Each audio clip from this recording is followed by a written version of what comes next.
பிரதமர் நரேந்திர மோடி அவர்கள் தன்னுடைய பினாமிகளான அதானிக்காகவும் அம்பானிக்காகவும் தான் பொருளாதார கொள்கைகளையும் தீர்மானிக்கிறார். அயல் நாடுகளுடன் உள்ள வெளிநாட்டு உறவுகளையும் வெளியுறவு கொள்கைகளையும் தீர்மானிக்கிறார். உலக நாடுகளுக்கு அவர் பயணம் செய்வதே அதானிக்காகவும் அம்பானிக்காகவும் தான். அவர்கள் நண்பர்கள் மட்டுமல்ல, மோடியின் பினாமிகள். வெளியுறவுத்துறை அமைச்சர் ஜெய்சங்கர் அவர்கள் அயல் நாடுகளுக்கு சென்று வர்த்தக ஒப்பந்தங்களை பேசுவது கூட அதானிக்காகவும் அம்பானிக்காகவும் தான் என்பதை முதலில் நாம் புரிந்து கொள்ள வேண்டும். இதை புரிந்து கொண்டால்தான் இந்த பிரச்சனையின் ஆழத்தையும் நம்மால் புரிந்து கொள்ள முடியும். ஏன் திடீரென்று நம் மீது அபராதம் விதிக்கிறார்? அவர் யார் நம் மீது அபராதம் விதிப்பதற்கு? அபராதம் என்றால் தண்டனை. நான் சொல்றதை நீ கேட்கல, அதனால உனக்கு நான் தண்டனை கொடுக்கிறேன். டொனால்டு ட்ரம்ப் மோடிக்கு தண்டனை மோடிக்கு கொடுக்கிறார் என்றால் 140 கோடி மக்களுக்கும் அவர் தண்டனை கொடுக்கிறார். ஏன் தண்டனை விதிக்கிறார் என்றால், நான் சொன்னதை நீ கேட்கல. என்ன சொன்னார்னா, ரஷ்யாவோடு நாங்கள் பொருளாதார உறவுகளை துண்டிக்கிறோம், நீயும் துண்டிக்க வேண்டும். பொருளாதார தடை விதிக்கிறோம், அதனால் ரஷ்யாவோடு உனக்கு எந்த உறவும் கூடாது. நீ மீறி உறவு கொண்டால், நட்பு கொண்டால்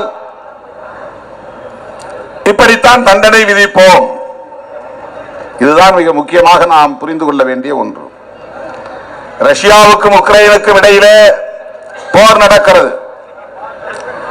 இரண்டு நாடுகளுக்கு இடையிலே போர் நடக்கிறது என்பதை விட உக்ரைன் மீது ரஷ்யா யுத்தம் நடத்துகிறது. அதற்கு வேறு காரணங்கள் இருக்கின்றன, அதற்குள்ளே நாம் போக வேண்டாம். உக்ரைன் மீது யுத்தம் நடத்துகிற ரஷ்யாவுக்கு பொருளாதார உதவி செய்யக்கூடிய வகையில் நீ அந்த நாட்டோடு வர்த்தக உறவை கொண்டிருக்கிறாய், அதை நிறுத்து. என்ன உறவு என்றால், முக்கியமாக அம்பானி அவர் இந்தியாவினுடைய மிக முக்கியமான தொழிலதிபர், சர்வதேச புகழ்பெற்ற தொழிலதிபர்களுள் அவர் ஒருவர். அவர் பெட்ரோலியம் தயாரிப்பதற்கான கச்சா எண்ணெயை, குரூட் ஆயில் கச்சா எண்ணெயை ரஷ்யாவிடமிருந்து வாங்குகிறார்.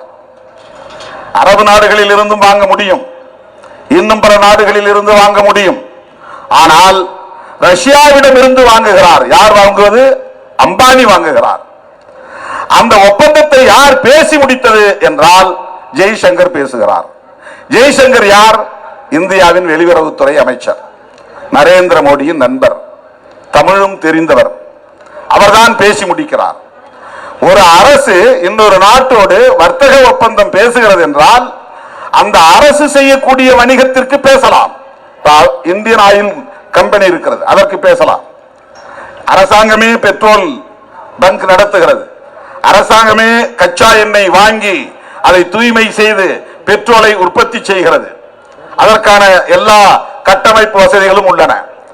ஆக ரஷ்யாவிடமிருந்து வாங்குகிற எண்ணெய், கச்சா எண்ணெய், அதாவது பதப்படுத்தப்படாத எண்ணெய், அதை காய்ச்சி தூய்மைப்படுத்தினால்தான் பெட்ரோல் எடுக்க முடியும், டீசல் எடுக்க முடியும். தூய்மைப்படுத்துவதற்கு முன்னால் இருக்கிற எண்ணெய்க்கு பெயர் தான் கச்சா எண்ணெய். கச்சான்னா வடமொழி, இந்தியில பொருள், தமிழ் இந்தி வார்த்தை, தமிழில் பண்படுத்தப்படாத எண்ணெய், தூய்மைப்படுத்தப்படாத எண்ணெய். இதை அம்பானி வாங்கி அவருடைய தொழிலாக அதை தூய்மைப்படுத்துகிற நிறைய நிறுவனங்களை வைத்திருக்கிறார். தூய்மைப்படுத்தி மறுபடியும் ஐரோப்பிய நாடுகளுக்கு விற்கிறார். அவர் வாங்குகிற கச்சா எண்ணெயை தூய்மைப்படுத்தி நம்முடைய நாட்டு மக்கள் பயன்படுத்துவதற்கு வியாபாரம் செய்யவில்லை. அவருக்கு இங்கே நிறைய பெட்ரோல் பங்கு இருக்கிறது, அம்பானியுடைய பெட்ரோல் பங்கு இருக்கிறது. இப்போது புதிதாக பல இடங்களில் பார்த்திருப்பீர்கள், நயாரா பெட்ரோல் பங்க், நயன்தாராங்கிற மாதிரி இருக்கும், நயாரா என்ற பெயர். அந்த சர்வதேச நிறுவனம், இவர்கள் எல்லாம் அரசாங்கம் வாங்கக்கூடிய கச்சா எண்ணெயிலிருந்து தயாரிக்கிற பெட்ரோலை இங்கே விற்பனை செய்கிறார்கள். அவர் ரஷ்யாவிலே வாங்குகிற கச்சா எண்ணெயை தூய்மைப்படுத்தி பெட்ரோல் தயாரித்து அதை மறுபடியும் ஐரோப்பிய நாடுகளுக்கு விற்பனை செய்கிறார், அமெரிக்காவுக்கும் விற்பனை செய்கிறார். அம்பானியின் இந்த தொழிலுக்காக இந்த அரசு ரஷ்யாவோடு உறவு வைத்திருக்கிறது. நமக்காக இல்லை, நாட்டு மக்களுக்காக இல்லை. ஒரு பேரல் கச்சா எண்ணெய் $40, ஒரு பேரல் கச்சா எண்ணெய் $30 அல்லது $40 குறைந்த விலைக்கு அவன் விற்கிறாங்க ரஷ்யாக்காரன். ஏன்னா அமெரிக்கா தடை விதிச்சிருக்கிறான், பொருளாதார தடை. அதனால அவனுக்கு பொருளாதார மிடைஞ்சல் ஏற்பட்டு விடக் கூடாது. அப்படி பொருளாதார மிடைஞ்சல் ஏற்பட்டால் உக்ரைன் மீது அவன் யுத்தம் நடத்த முடியாது. பொருள் வந்துகிட்டே இருக்கணும், அவனுக்கு வருமானம் இருந்துகிட்டே இருக்கணும். அப்ப நான் கொடுக்கிற விலை, நீ என்ன கேட்கிறேன், நான் கொடுக்கிறேன் $30 ஒரு பேரல்.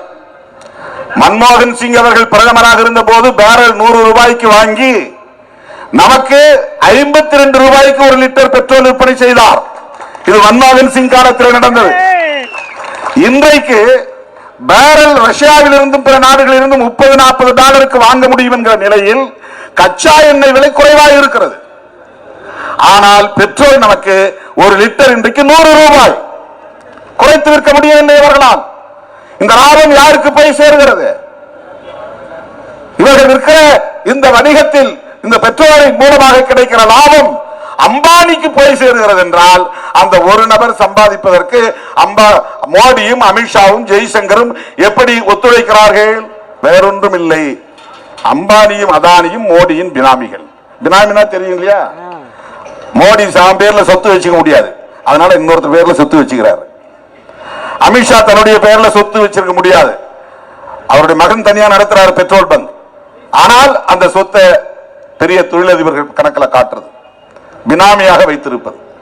இந்த காரணங்களால் தான் ரஷ்யாவோடு இந்திய அரசு, மோடி அரசு வர்த்தக உறவை கொண்டிருக்கிறது.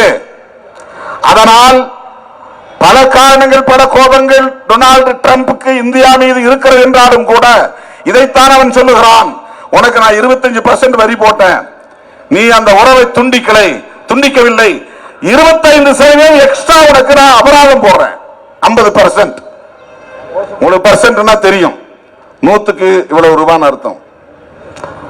50% $100 ஒரு பொருள் விற்பனைன்னா நீ செய்யற அப்படின்னா வரி $50 போடுறான், அப்ப $150 ஆயிருது அதனுடைய விலை, 100க்கு $50. அந்த பொருள் $200 இருந்துச்சுனாக்க அது $300 மாறிடும். $100 வரியை அவன் கூட்டிடுறான். இப்ப வரி பொருளுடைய விலை உயர்வதற்கு இது போன்ற வரி விதிப்பு காரணமாக இருக்கிறது. பிளே ஸ்டோர் மற்றும் ஆப் ஸ்டோரில் இருந்து பாலிமர் செயலியை QR கோடு மூலம் பதிவிறக்கம் செய்யுங்கள். செய்திகளை உடனுக்குடன் பெறுங்கள்.